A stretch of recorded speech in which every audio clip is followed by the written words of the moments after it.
विष्णुपदाय कृष्णपृष्ठाय भूतले श्रीमते भक्ति वेदांत स्वामिन् इति नामिने नमस्ते सरस्वती देवे गौरवाणी प्रचारिणे निर्विशेष शून्यवादी पाश्चात्यदेशतारिणे जय श्री कृष्ण चैतन्य प्रभु नित्यानंद श्री अद्वैत गदाधर शिवासादि गौर भक्त वृंद जय श्री कृष्ण चैतन्य प्रभु नित्यानंद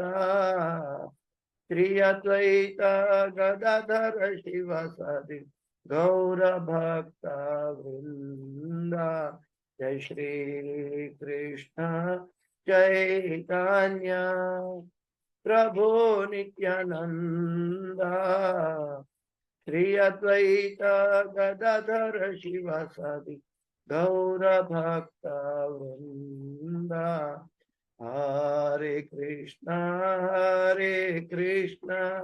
कृष्ण कृष्ण हरे हरे हरे राम राम राम हरे हरे हरे कृष्ण कृष्ण कृष्ण हरे हरे हरे राम राम राम हरे हरे हरे कृष्ण कृष्ण कृष्ण हरे हरे हरे राम राम राम हरे हरे हरे कृष्ण कृष्ण कृष्ण हरे हरे हरे राम राम राम हरे हरे गोविंद जय जय गोपाल जय जय राधा रमण हरि गोविंद जय जय हरे कृष्ण कृष्ण कृष्ण हरे हरे हरे राम राम राम हरे हरे हरि नाम संकीर्तन यज्ञ की जय समावेत भक्त वृंद की जय शिल प्रभुपाद की जय गुरुदेव महाराज की जय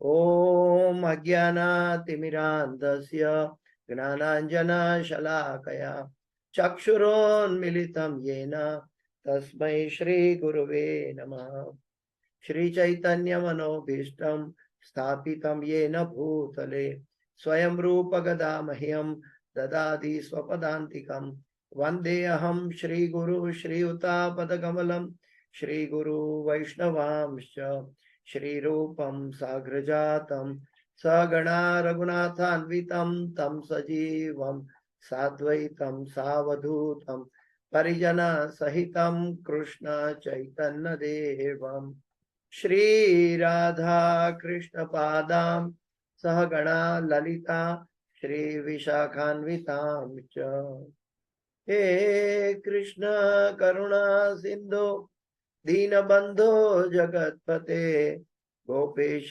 गोपिका कांत राधा कांत नमोस्तुते। तप्त कांचन गौरांगी राधे वृंदावनेश्वरी वृषभानुसुते देवी प्रणमामि हरिप्रिये।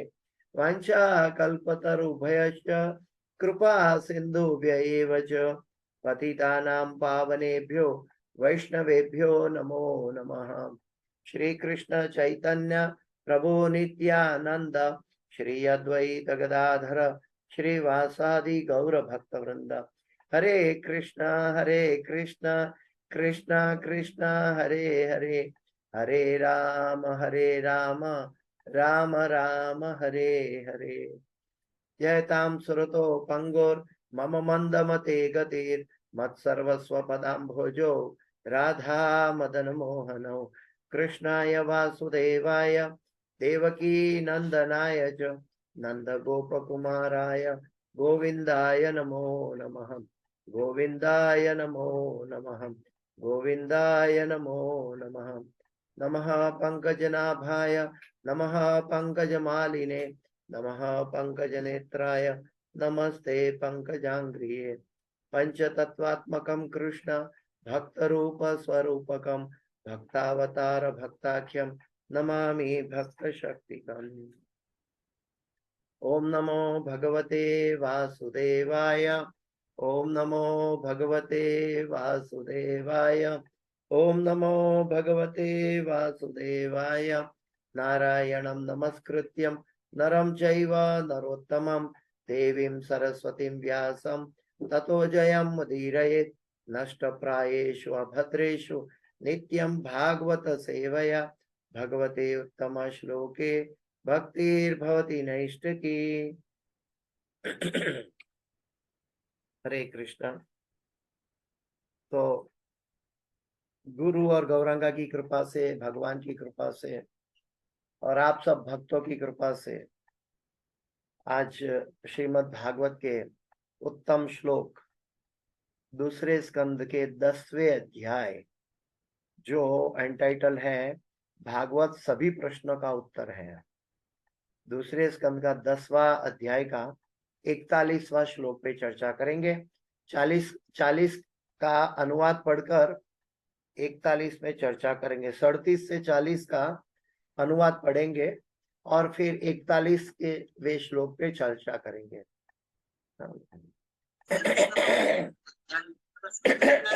हाँ, स्कंद कितना है? दूसरा स्कंद 10वां अध्याय 41 2:10:41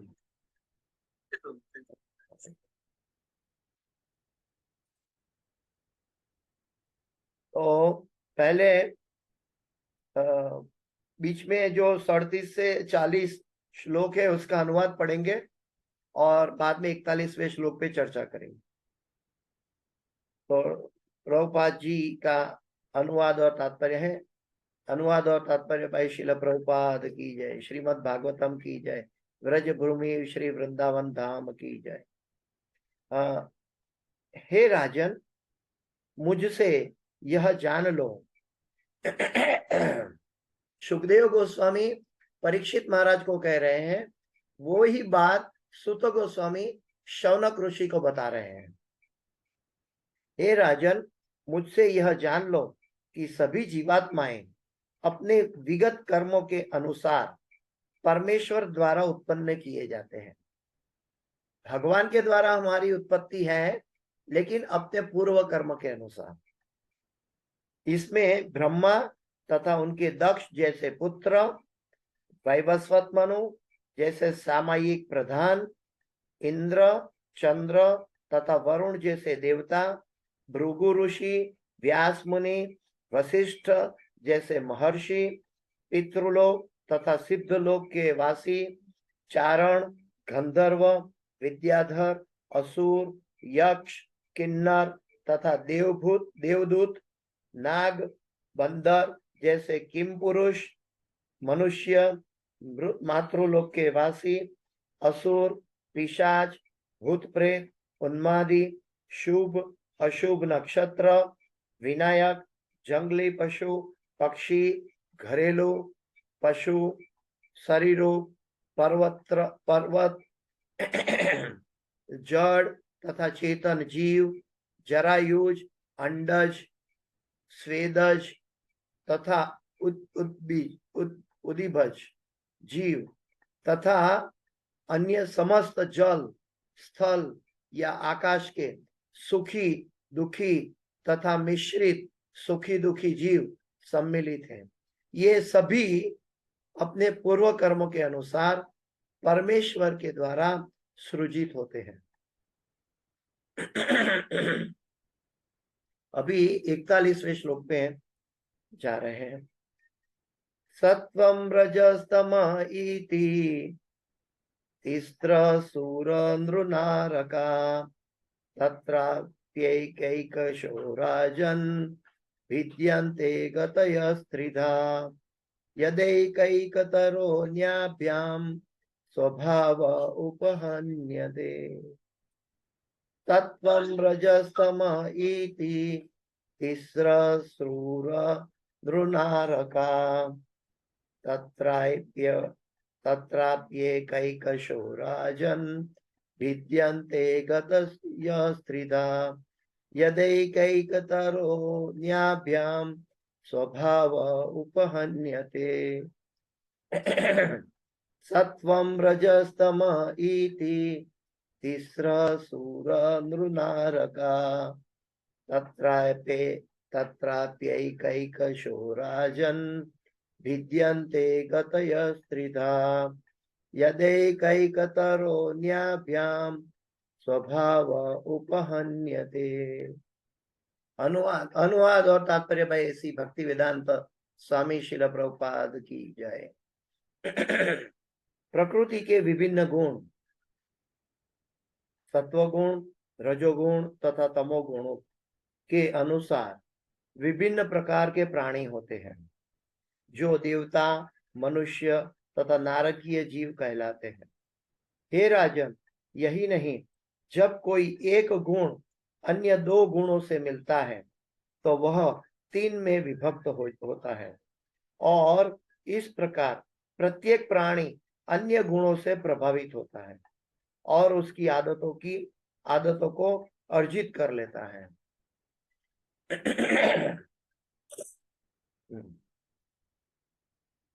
तो यहाँ पे प्रकृति के तीन गुणों की बात बताई गई है। जो स्वर्गिक देवी देवता है जनरली सत्व गुण में उनका प्राधान्य होता है, मनुष्य योनि में जनरली रजोगुण का प्राधान्य होता है और नारकीय जीवन में जनरली तमोगुण का प्राधान्य होता है।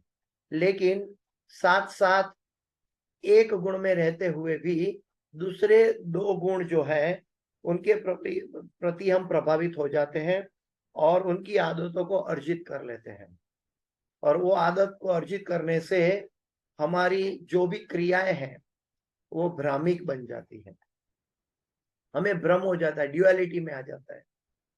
ड्युअलिटी सिर्फ विशुद्ध सत्व पर जाने से खत्म होती है, तब तक हम ड्युअलिटी से बाहर नहीं आ सकते। जैसे कहा गया है शास्त्रों में कि तीन गुण का 3 बार मल्टीप्लिकेशन है। 3 तरी 9, 9 तरी 27, 27 तरी 81, 81 टाइम्स अलग अलग मात्रा में ये प्रकृति के तीन गुण मिश्रित होते हैं। वो समय में भी मौजूद होते हैं और व्यक्ति के अंदर अपने पूर्व कर्म के अनुसार भी मौजूद होते हैं। और इस 81 की बार प्रकृति के तीन गुणों से मिश्रित होने से हमारी सभी विचार धारणाएं, हमारा कार्य भ्रमित कहलाता है, जिसको हम कहते हैं मनोधर्म, जो सही दृष्टि या सही दृष्टिकोण से देख नहीं पाता। इसलिए बुद्धिमान मनुष्य शास्त्र का आश्रय लेता है, साधु गुरु और शास्त्र का आश्रय लेता है, क्योंकि वो विशुद्ध सत्व से आए हैं। तात्पर्य भाई इसी भक्ति वेदांत स्वामी शिल प्रभुपाद महाराज की जय। तात्पर्य, अलग अलग प्राणी किसी एक विशेष गुण के द्वारा संचालित होते हैं। अलग अलग प्राणी किसी एक विशेष गुण के द्वारा संचालित होते हैं। जैसे कि हम रजोगुण से संचालित होते हैं जनरली, किंतु इसके साथ अन्य दो गुणों का भी उन पर प्रभाव पड़ सकता है। हम ऐसा नहीं कह सकते कि हम रजोगुण में है तो तमोगुण में नहीं चले जाएंगे या सत्वगुण में नहीं जा सकते, नहीं। भगवान ने हमें पूर्णतः स्वतंत्रता दी है।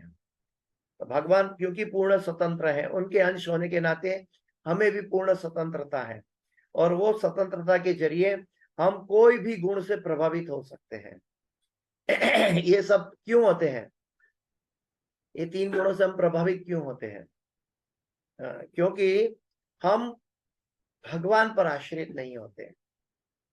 जब हम भगवान पर आश्रित नहीं होते, भगवान के द्वारा हमारा सृजन हुआ है ये भूल जाते हैं, तब हम प्रकृति के तीन गुणों के अंतर्गत भ्रमित हो जाते हैं।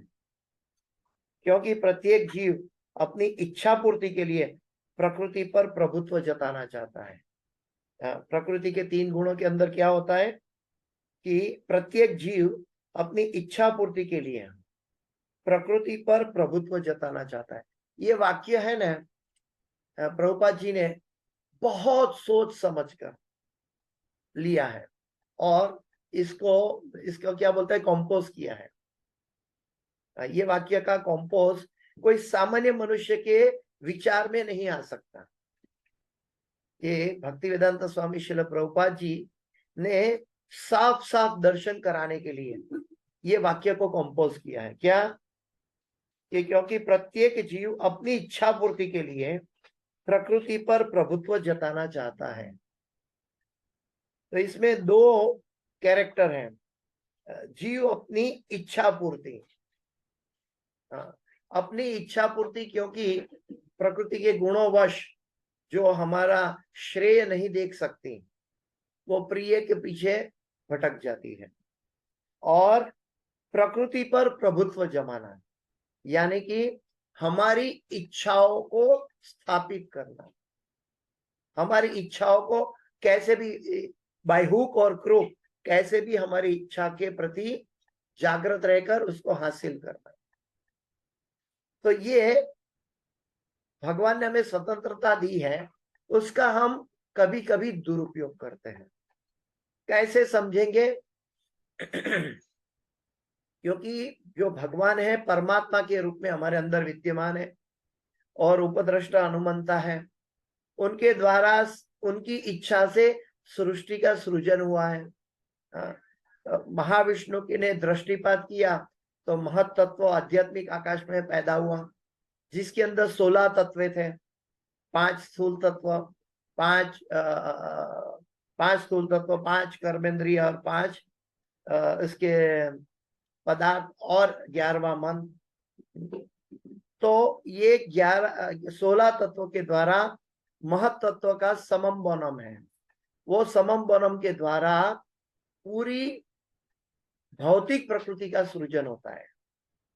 तो महाविष्णु जब महत तत्व में प्रवेश करते हैं तो वो गर्भोदक्षाई विष्णु के द्वारा, जैसे महाविष्णु के शरीर के छिद्रों से अनंत कोटि ब्रह्मांड पैदा होते हैं और हर एक ब्रह्मांड में महाविष्णु स्वयं प्रवेश करते हैं, तो वो गर्भोदक्षाई विष्णु के रूप में प्रवेश करते हैं और भगवान अपनी इच्छा से सृष्टि का सृजन करते हुए अपनी नाल से, पेट की नाभि कमल से कमल का पुष्प उत्पन्न करते हैं और इसमें प्रथम जीवात्मा ब्रह्मा जी प्रकट होते हैं। और ये सब हम पहले पढ़ चुके हैं और ये हम जानते हैं। और ब्रह्मा जी जो जैसे महाविष्णु का तत्व गर्भोदक्षाई विष्णु के अंदर गया, वही गर्भोदक्षाई विष्णु का तत्व वो ब्रह्मा जी के अंदर जो प्रथम जीवात्मा है उनके अंदर क्षीरोदक्षाई विष्णु के रूप में गया। और वो उन्होंने ब्रह्मा जी को तपश्चर्या के द्वारा शुद्धिकरण करके उनके हृदय में ज्ञान दिया सृष्टि के सर्जन के बारे में, और वो सृष्टि का सर्जन करते हुए सभी देवी देवता और जीव योनि की सृष्टि हुई। लेकिन ये क्यों हुई? क्योंकि कुछ जीवों की इच्छा थी। हाँ, हमारी जीवों की पूर्व कर्म थे, इच्छा थी। भगवान हमारी इच्छा पूरी करते हैं। इसीलिए जो बुद्धिमान मनुष्य है वो सदैव हर क्षण सतर्क रहता है कि वो अपनी इच्छा पर प्राधान्य जमाए, जिसको कहते हैं गोस्वामी, मन का स्वामी। जो अपनी इच्छाओं का गुलाम बन जाता है उसको कहते हैं गोदास। तो गोस्वामी बनने के लिए स्व प्रयत्न नहीं चलता। गोस्वामी बनने के लिए हमें भक्तों का सहारा चाहिए। तो भगवान के द्वारा भेजे गए गुरु और गुरु का प्रागट्य परमात्मा और परमात्मा का प्रागट्य गुरु और उनके शिष्यगण यानी कि भक्तों का संग बहुत आवश्यक है।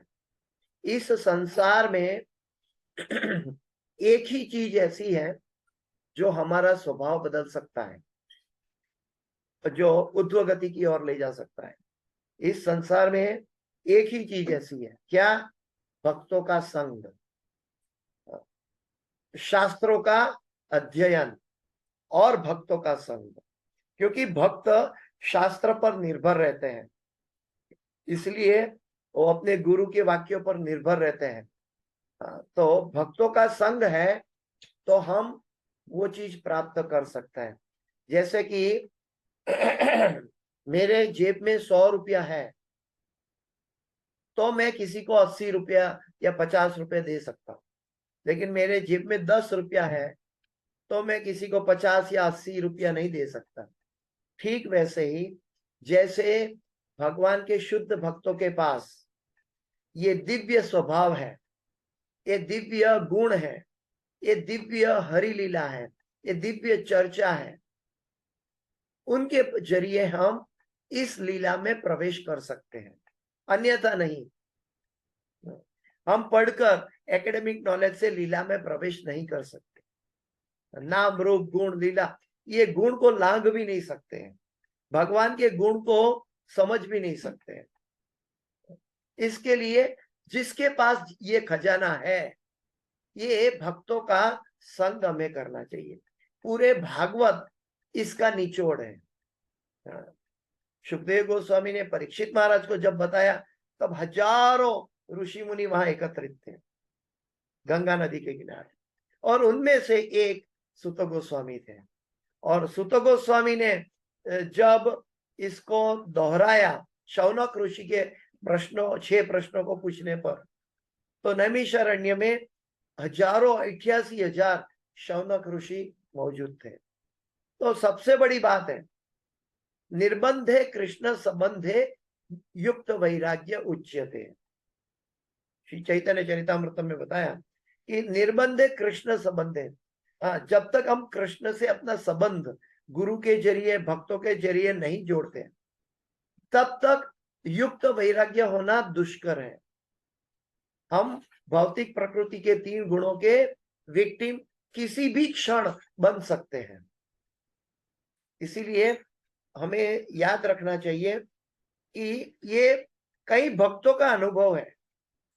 गृहस्थ लाइफ में हम कभी कभी ये नहीं कर पाते, इसीलिए दिन के समय मध्य में हम रजोगुण में प्रभावित होकर सांसारिक कार्यों में डूब जाते हैं। लेकिन भक्तों का इतिहास है कि जो भगवान में निमग्न रहते हैं उनके सांसारिक कार्य अपने आप में धीरे धीरे पूर्ण हो जाता है, पैरेलल। उसके लिए भक्तों को अलग से तकलीफ नहीं होती। अभी ये बात को समझ, जो कर्मी है ये बात को नहीं समझ पाते। जो रजोगुणी का प्राधान्य है उसको ये बात समझ में कभी नहीं आएगी कि बिना कर्म करे मैं कैसे हासिल करूंगा, क्योंकि ये कर्म क्षेत्र जगत है।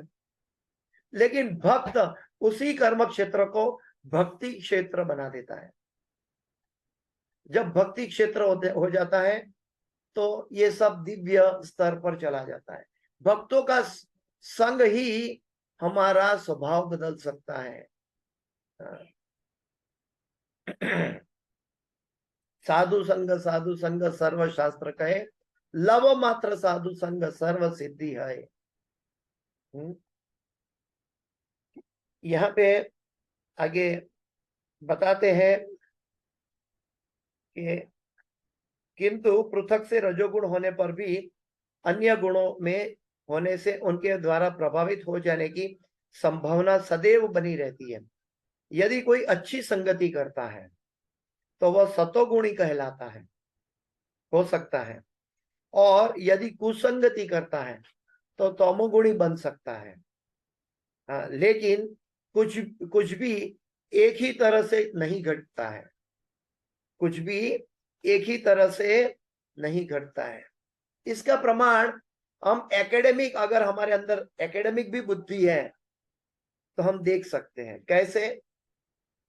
एकेडमिक नॉलेज से भी हम सोचे तो हम स्कूल में विद्यार्थी, एक टीचर सभी को बराबर लेक्चर दे रहे हैं, बराबर शिक्षा दे रहे हैं, लेकिन उनमें से 40 विद्यार्थी में से कोई 1 या 2 पहला नंबर आता है, पर कई लोग फेल भी होते हैं और कई लोग उसके पीछे भी रहते हैं, बीच में भी रहते हैं। तो ये इसकी जो डिवाइडेशन क्यों हुआ? क्योंकि उनका अटेंशन प्रकृति के 3 गुणों के जरिए भ्रमित था। जिन्होंने सत्व गुण में गुरु के उपदेश को, शिक्षा को एकाग्र चित्त से सुना, वो पहला नंबर लेकर आया। तो वहां डेमोक्रेसी नहीं चलती। एक्चुअली वैदिक शास्त्रों के अनुसार राजाशाही होनी चाहिए, लोकशाही नहीं। जतो मत ततो पथ, ये गलत है। वैदिक सिद्धांत के अनुसार राजाशाही होनी चाहिए। क्यों? क्योंकि एक राजा के पास हम उनके आदेशों से समर्पित होना सीखते हैं। जब ये सीखते हैं तो जब भगवान के आदेश होते हैं तब भी उसका पालन करना के लिए हमारा स्वभाव हमें विचलित नहीं करता, हम स्वीकार लेते हैं। जैसे राजा के आदेश को स्वीकारते हैं, वैसे ही हम भगवान के आदेशों को स्वीकारने लगते हैं। लेकिन लोकशाही में क्या है? जतो मत ततो पथ। हाँ, तुम कुछ अपना ओपिनियन दे सकते हो तो मैं भी अपना फायदा का ओपिनियन दे सकता हूं, और ये कलह का युग बन जाता है। तो क्योंकि इसमें सभी लोग का जो त्रिगुणात्मक है, सत्वगुण, रजोगुण, तमोगुण, ये सभी लोग अलग अलग गुण में, अलग अलग मिश्रण में, अलग अलग मात्रा में स्थित होते हैं, और वो गुणों के अनुसार वो अपना ओपिनियन देते हैं। इसीलिए वो जो उसका जो निचोड़ है, जो शुद्ध फल प्राप्त करना है, उसकी जगह हम भ्रमित फल प्राप्त करते हैं।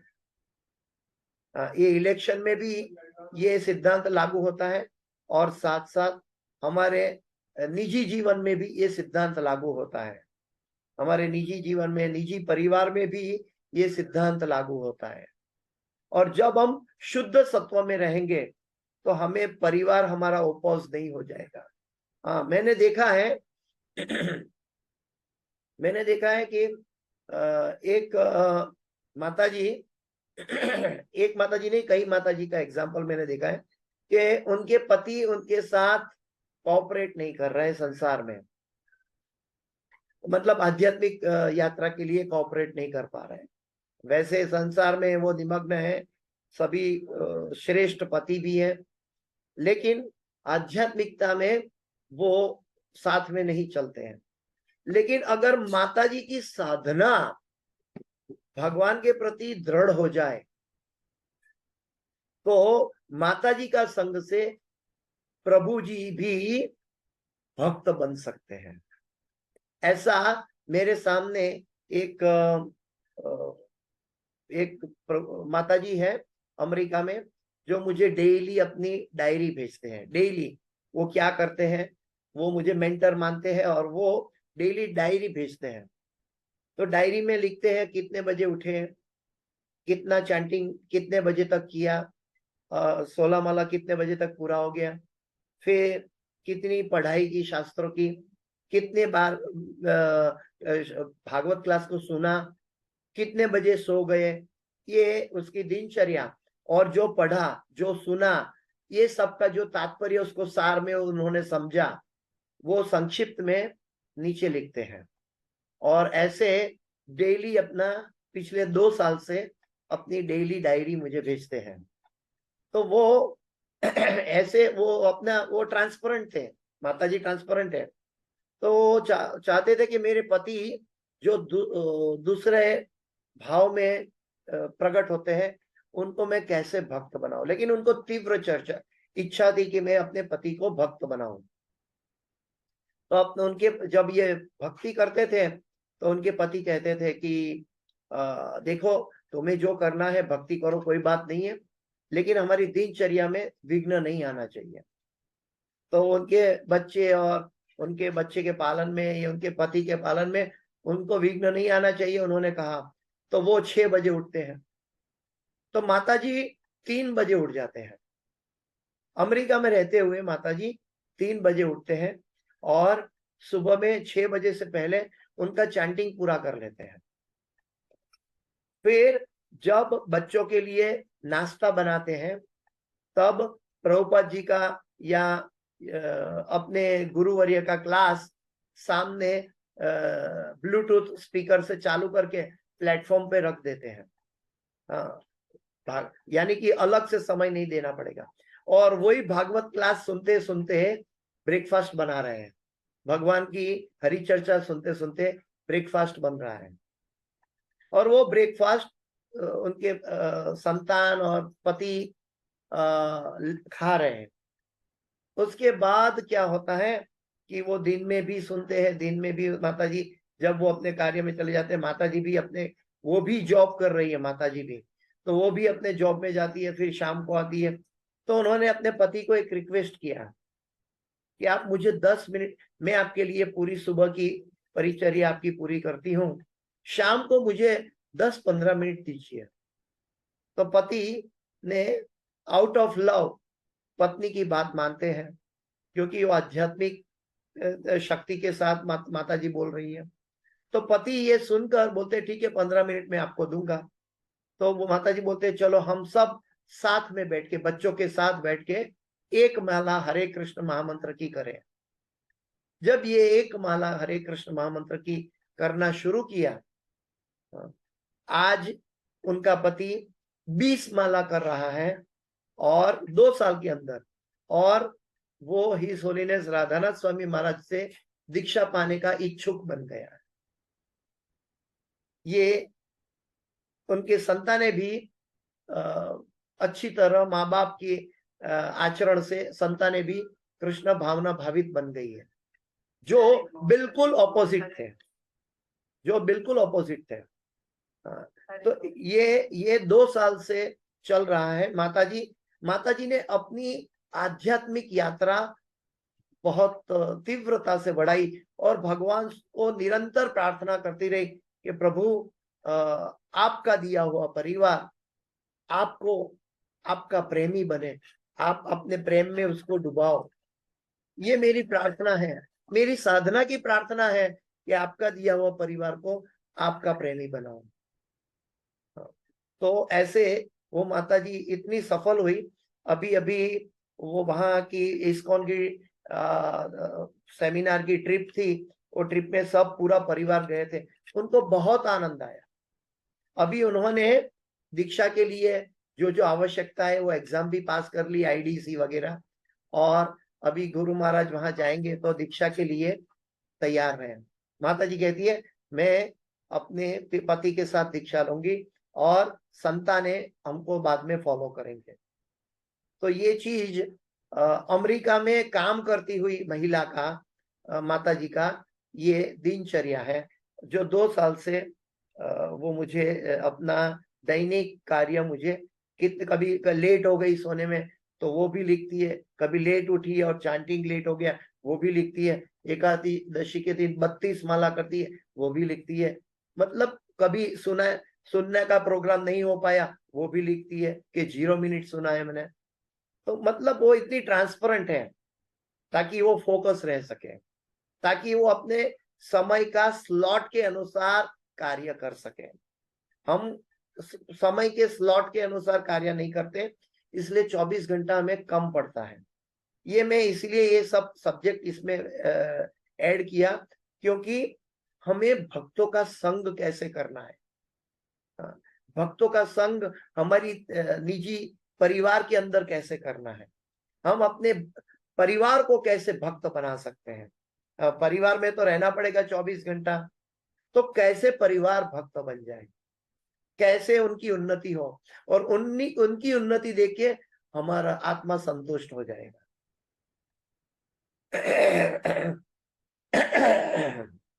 यहाँ पे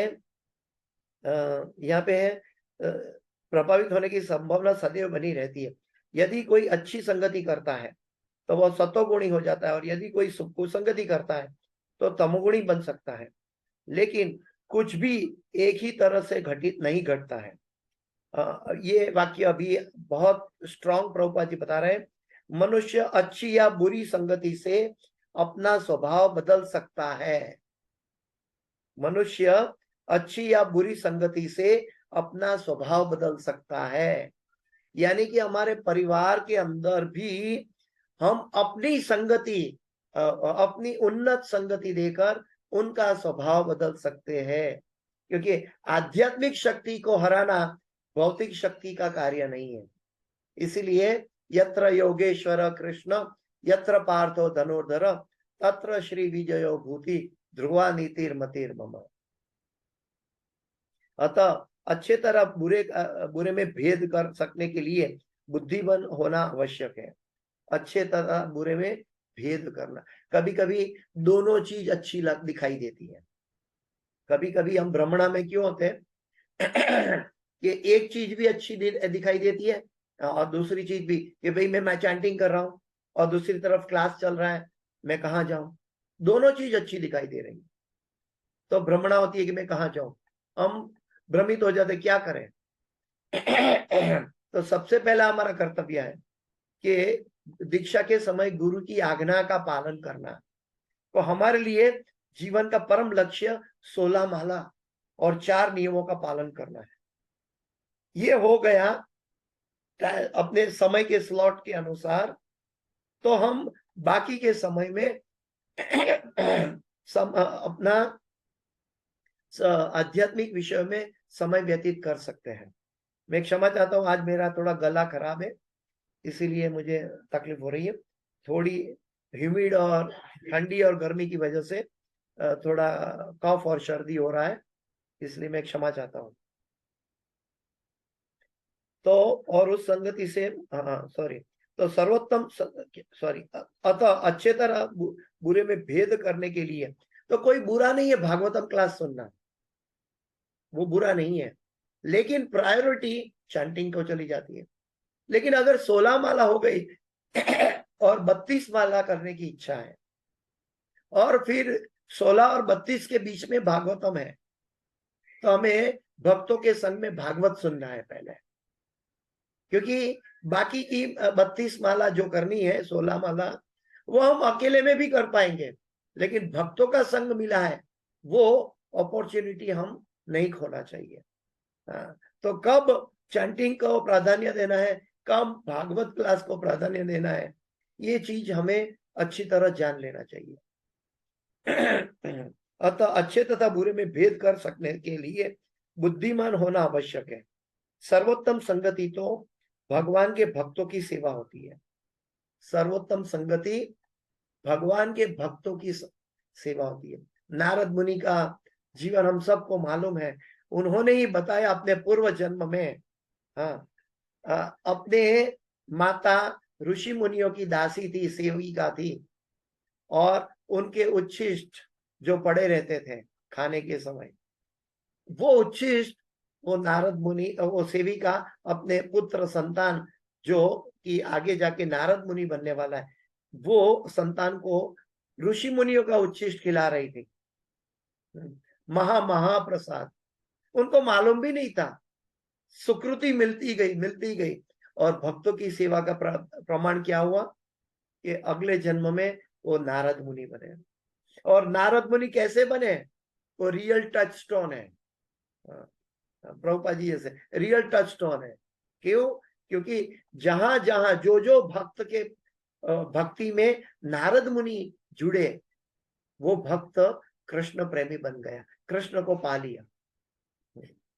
तो एक भक्त के अंदर भी इतनी ताकत होती है कि वो अपनी एकठी की हुई भक्ति से दूसरों का कल्याण कर सके। इसीलिए हमें याद रखना चाहिए कि हम जब गुरु के आदेशों का पालन करना है, प्रचार करना है, तो हमें अपनी आध्यात्मिक उन्नति स्वयं करनी चाहिए। आध्यात्मिक उन्नति स्वयं होगी तो हम दूसरों के हृदय को स्पर्श कर पाएंगे, उनकी भावना को समझ पाएंगे, उनकी भावना को हर्ट न करते हुए उनका कल्याण कर पाएंगे। सर्वोत्तम संगति तो भगवान के भक्तों की सेवा होती है, और उस संगति से मनुष्य भगवान के शुद्ध भक्तों की कृपा से सर्वाधिक योग्य व्यक्ति बन सकता है।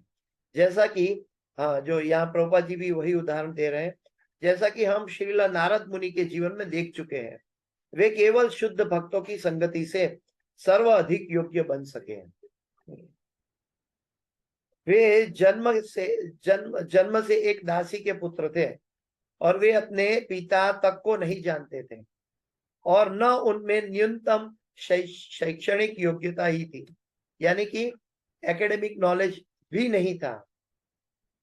किंतु केवल भक्तों की संगति करने तथा उनकी ही बचा कुचा खाने में उनमें उत्तरोत्तर भक्तों के दिव्य गुण आते गए।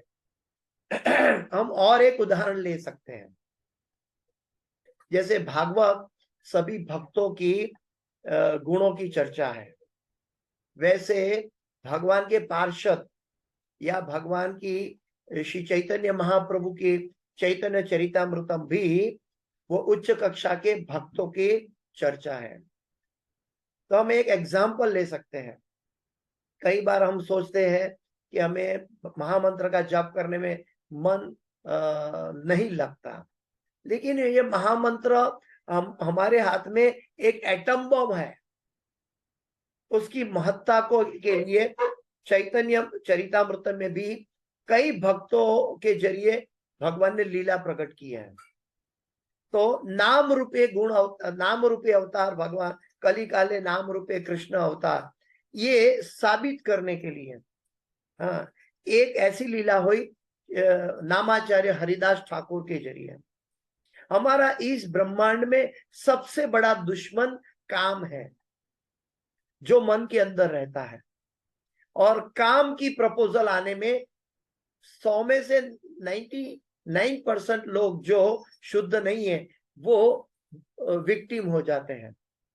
ऐसे सुषुप्त और जागृत काम के सामने हरिदास ठाकुर के सामने चैलेंज आई, क्योंकि उनके पास भगवान के हरे कृष्ण महामंत्र की आध्यात्मिक शक्ति तीव्र बनाई, तो वो भौतिक काम भी एक एग्जाम बन गया और डिफीट हो गया। और क्या हुआ? वो वेश्या भी भगवान की उनकी शिष्या बनकर भगवान की भक्त बन गई। यह है भक्तों का संग, यह है नाम का प्रभाव। ये चैतन्य चरितामृतम में ये सब लीलाएं या भागवत की ये लीलाएं जो है हमारे उपदेशों के लिए है। वो ब्रह्मा जी के अवतार थे और हरिदास ठाकुर जी, लेकिन हम ब्रह्मा जी या हरिदास ठाकुर नहीं होते हुए भी वही दिव्य धन जो हरिदास ठाकुर के पास था, वही दिव्य धन गुरु के दीक्षा के समय हमें बोनाफाइड तरीके से प्राप्त हुआ है।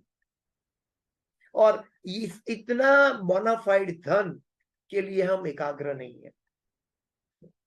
हमने देखा है कि सुरभि कुंज में, नवद्वीप में सुरभि कुंज में भक्ति विनोद ठाकुर का घर है। भक्ति विनोद ठाकुर का घर के अंदर उनकी चैंटिंग का रूम है। वो चैंटिंग का रूम सिर्फ खाली एक भगवान का तस्वीर, भगवान का अल्टार को रखने की जगह और बैठने की जगह के अलावा वो रूम के अंदर बिल्कुल खाली जगह नहीं है। यानी कि 3 फीट या 4 फीट बाई 4 फीट की रूम है, मुश्किल से 3 फीट बाई 3 फीट की रूम है।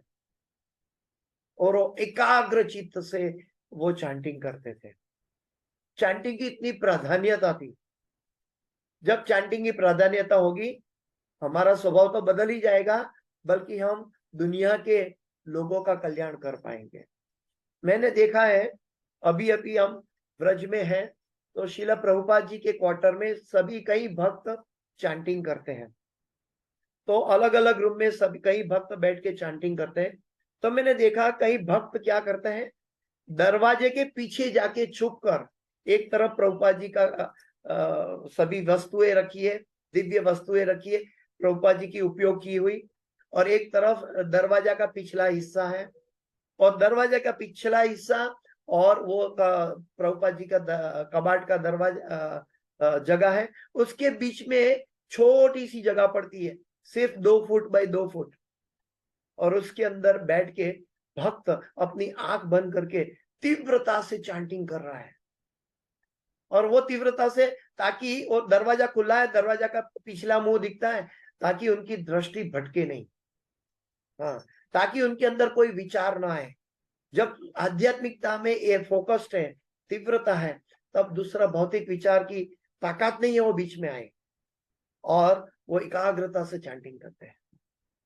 हाँ, तो मैं डेली ये देख रहा हूं, ये एक दिन का नहीं है, मैं डेली देख रहा हूं कि प्रभुपाद जी के क्वार्टर में, हाउस में कितना अच्छा इस ब्रह्मांड की सर्वश्रेष्ठ जगह है चैंटिंग करने के लिए। तो कहने का मतलब, हम अपनी चैंटिंग भी ऐसे कर सकते हैं। कई बार कहते हैं कि परिवार के साथ हमारी चैंटिंग पूरा दिन चलती है, नहीं कर पाते। जब परिवार सोया हुआ है तब अपनी चैंटिंग कर ले, जब परिवार से बातचीत नहीं हो रही है तब अपनी चैंटिंग पूरी कर ले। तब हमारे अंदर, क्योंकि भगवान के नाम के अंदर शक्ति है, हम इसको नहीं देख पाते। प्रभुपाद जी ने सारी दुनिया को चैंटिंग से बदला है। हरिदास ठाकुर ने वो वेश्या का स्वभाव चैंटिंग से बदला।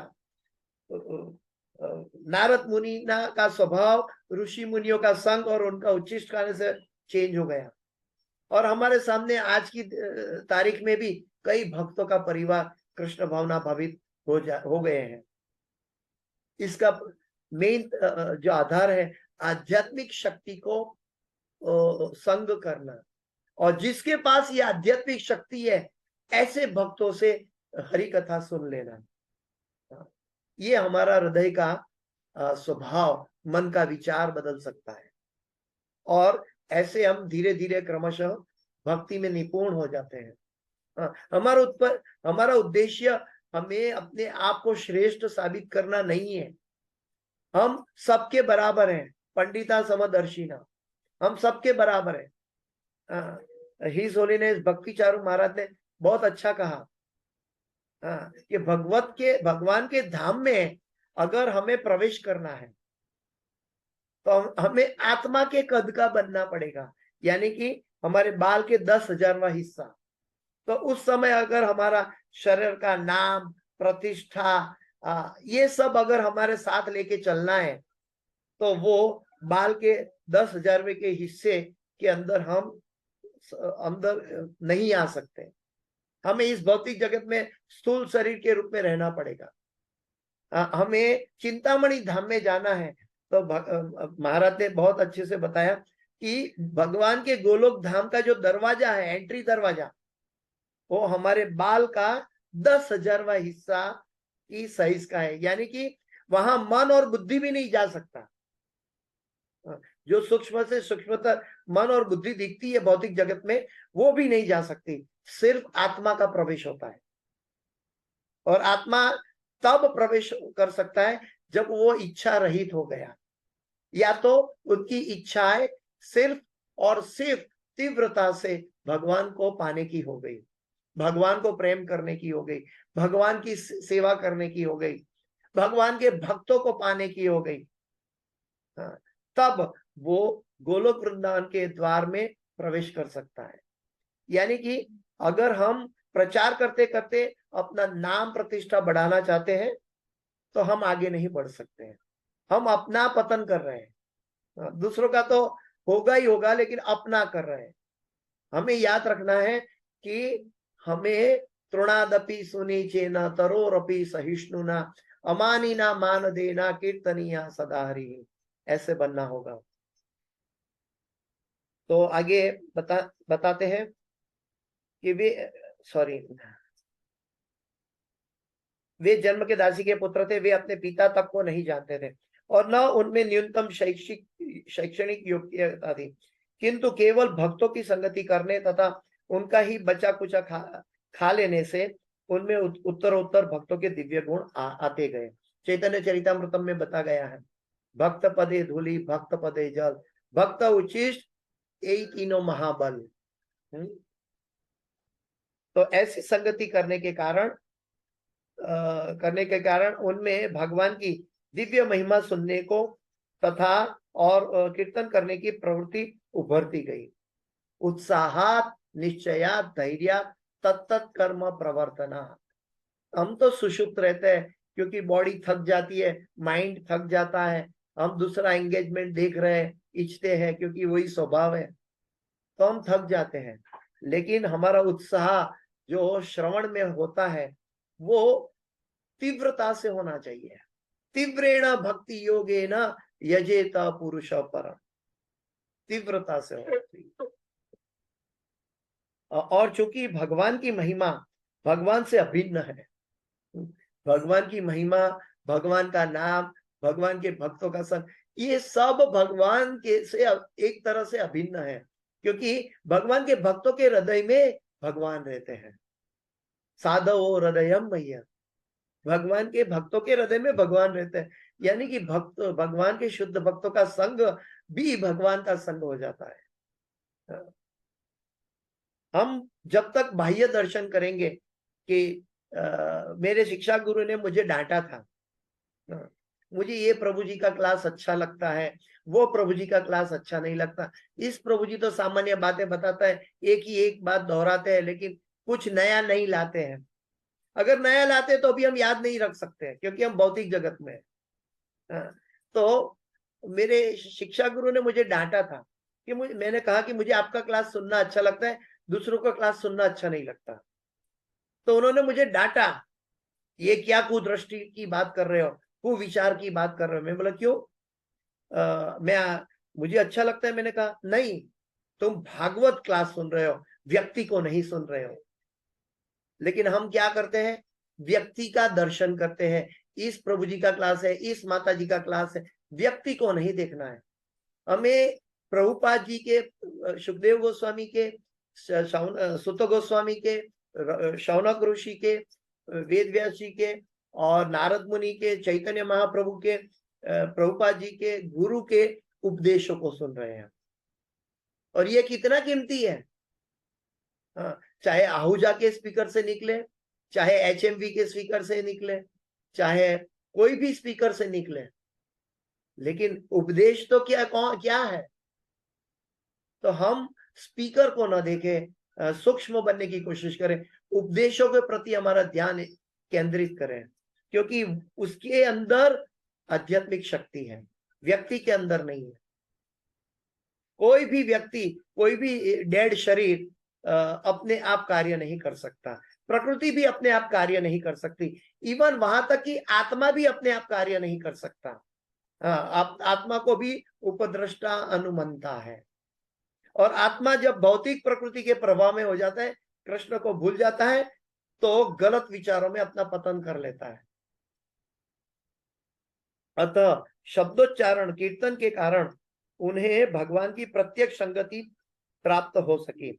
इसी तरह अजामिल का भी जीवन 6ठे स्कंद में है, जो एक ब्राह्मण का पुत्र था और जिसे ब्राह्मण के कर्तव्य के पालन की समुचित शिक्षा दी गई, किंतु इतने पर भी वेश्या के कुसंग से उसे चांडाल अर्थात मानव जाति को सबसे अधम स्थिति पर पहुंचा दिया। एक तरफ हरिदास ठाकुर है, एक तरफ अजामिल है। दोनों उदाहरण हमारे सामने शास्त्रों में बोनाफाइड इतिहास है, इसके अंदर कोई संशय नहीं है। संशय ये है कि हम किसको चॉइस करते हैं, हम किसको चॉइस करते हैं, हाँ, क्या अपनाते हैं, किसको श्रेय के पीछे जाते हैं या प्रेय के पीछे जाते हैं। प्रेय शाश्वत नहीं रहेगा, श्रेय शाश्वत रहेगा। अतः मुक्ति के द्वार खोलने के लिए भागवत सदैव महत संगति की शिक्षा देता है। अतः ये बहुत चरम लक्ष्य का अंतिम जवाब श्रीमद् भागवत से प्रभुपाद जी के तात्पर्य के जरिए हमें प्राप्त हो रहा है। ये वाक्य 1000 बार हमें सुनना है, 1000 बार मन में सोचना है, इसका स्मरण करना है। कौन सा वाक्य? अतः यानी therefore, अतः श्री कृष्ण नामादि न भवेद ग्राह्यमेन्द्रिये सेवन मुखी ही जिह्वादौ स्वयमेव स्फुरत तदेह। अतः मुक्ति द्वार खोलने के लिए भागवत सदैव महत संगति की शिक्षा देता है। ऐसे पुरुषों की संगति करना जो इस भौतिक संसार पर अधिकार जताना चाहते हैं, नरक के घोर अंधकार पूर्ण भाग में प्रवेश करना होता है। मनुष्य को चाहिए कि महापुरुष की संगति के द्वारा अपने को ऊपर उठाए, श्रील प्रभुपाद जी के तात्पर्यों के जरिए, गुरुवर्यों के आदेशों के जरिए अपने आप को ऊपर उठाए। जीवन सिद्धि का यही मार्ग है, हमारी जीवन की सफलता का, सिद्धि का यही मार्ग है। पता है क्या, इस मार्ग को चुनने के लिए क्या क्या हमारे ऊपर कैसी कैसी कृपा हुई है, क्या पता है? हम फिर से बार बार अपने आप को दोहराते रहना चाहिए। मालूम है फिर भी दोहराते रहना चाहिए, मालूम है फिर भी दोहराते रहना चाहिए। इसको तो संकीर्तन कहते हैं।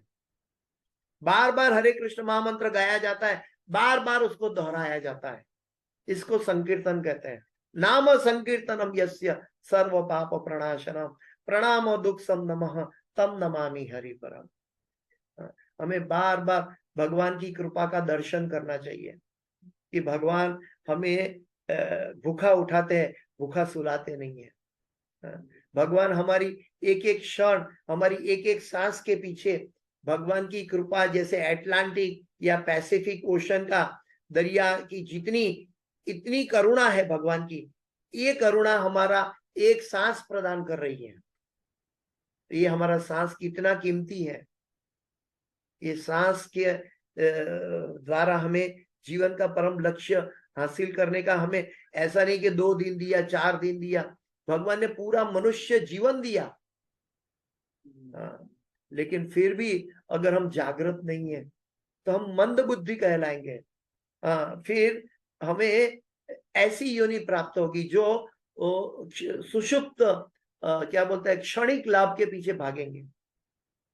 जैसे कि हम देवी देवता की उपासना करते हैं क्षणिक लाभ के लिए, लेकिन मृत्यु के बाद वो भक्ति का 1% भी काम में नहीं आता। जैसे सरस्वती माता की उपासना की, मेरा बेटा डॉक्टर बन गया, और मैंने चढ़ावा कर दिया, लेकिन मृत्यु के बाद उनका बेटा डॉक्टर का सर्टिफिकेट लेके दूसरे जीवन में प्रवेश नहीं कर सकता।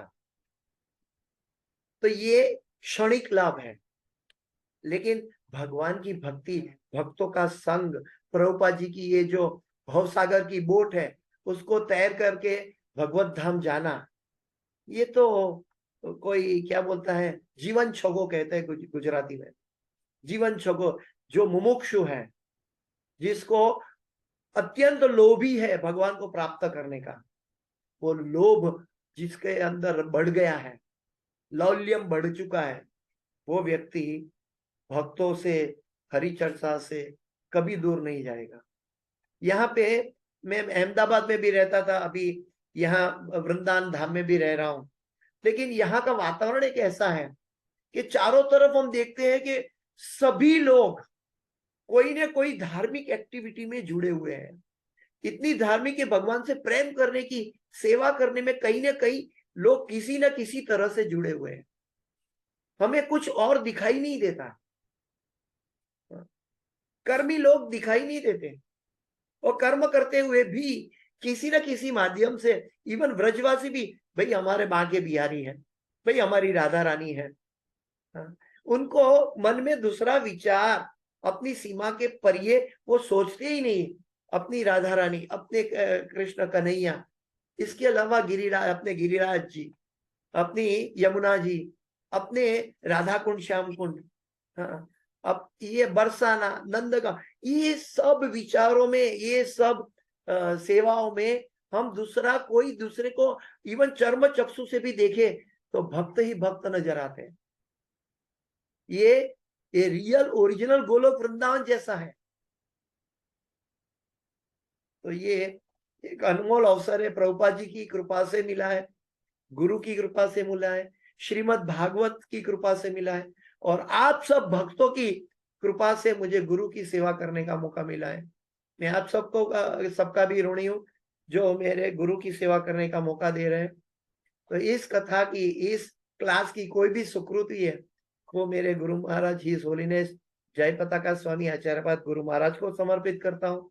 और इस क्लास की कोई भी त्रुटि, गलती, क्षति है मेरी अपनी है, कृपया मुझे क्षमा करें।